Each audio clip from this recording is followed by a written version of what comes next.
નમસ્કાર દર્શક મિત્રો, આપ સૌનું ફરી સ્વાગત છે અમારી ચેનલ કેપી ન્યૂઝ 29 પર। ગુજરાત સરકારની વિધવા સહાય યોજના 2026 વિશે આજે ખૂબ જ મહત્વપૂર્ણ માહિતી લઈને આવ્યા છીએ। ઘણા લોકોને ખબર નથી કે વિધવા મહિલાઓને દર મહિને સરકાર દ્વારા આર્થિક સહાય આપવામાં આવે છે। આ વિડીયોમાં આપણે જાણીશું કે વિધવા સહાયમાં કેટલા રૂપિયા મળે છે, ફોર્મ કેવી રીતે ભરવું, કયા ડોક્યુમેન્ટની જરૂર પડે છે અને ફોર્મ ભરતી વખતે શું ભૂલો ના કરવી। તો વિડીયોને અંત સુધી જરૂરથી જોતા રહો। હવે દર્શક મિત્રો, આપણે વાત કરીએ કે વિધવા મહિલાઓને આર્થિક રીતે સહાય આપવા માટે સરકાર દ્વારા વિધવા સહાય યોજના ચલાવવામાં આવે છે। આ યોજના હેઠળ પતિના અવસાન પછી મહિલાઓને જીવન જીવવા માટે સહાય મળે છે। હવે આપણે વાત કરીશું 2026ની લેટેસ્ટ અપડેટ વિશે। ગુજરાતમાં વિધવા મહિલાઓને સરકાર દ્વારા દર મહિને લગભગ 1250 રૂપિયાની સહાય આપવામાં આવે છે। આ સહાય સીધી બેંક ખાતામાં ડીબીટી દ્વારા જમા થાય છે। આ યોજનાનો મુખ્ય ઉદ્દેશ છે કે વિધવા મહિલાઓને આર્થિક રીતે સ્વાવલંબન બનાવવાનો છે। વિધવા સહાય યોજનાની અંદર કોણ અરજી કરી શકે છે?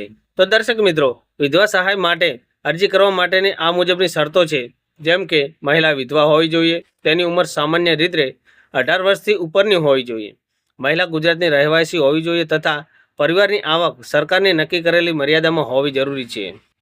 તેની અંદર અરજી કરવા માટે આ પ્રમાણેના ડોક્યુમેન્ટ હોવા જરૂરી છે, જેમ કે આધાર કાર્ડ, રેશન કાર્ડ, પતિનું મૃત્યુનું પ્રમાણપત્ર, બેંક પાસબુક, પાસપોર્ટ સાઇઝના 2 ફોટા, આવકનો દાખલો અને રહેઠાણનો દાખલો।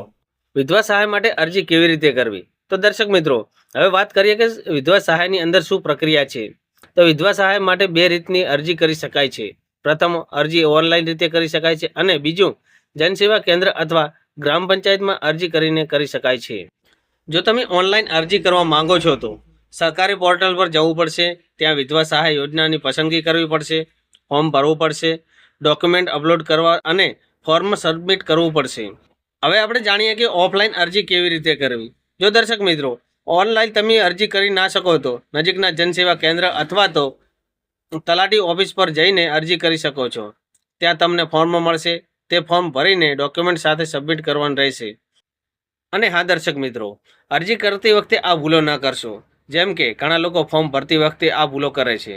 ખોટા ડોક્યુમેન્ટો અપલોડ કરે છે, બેંક એકાઉન્ટ ખોટું નાખે છે, અપૂર્ણ ફોર્મ ભરે છે અને આવકનો દાખલો પણ ખોટો આપે છે। આ ભૂલો ન કરશો, નહીંતર અરજી રિજેક્ટ થઈ શકે છે। વિધવા સહાય યોજનાની અંદર સહાય ક્યારે મળશે?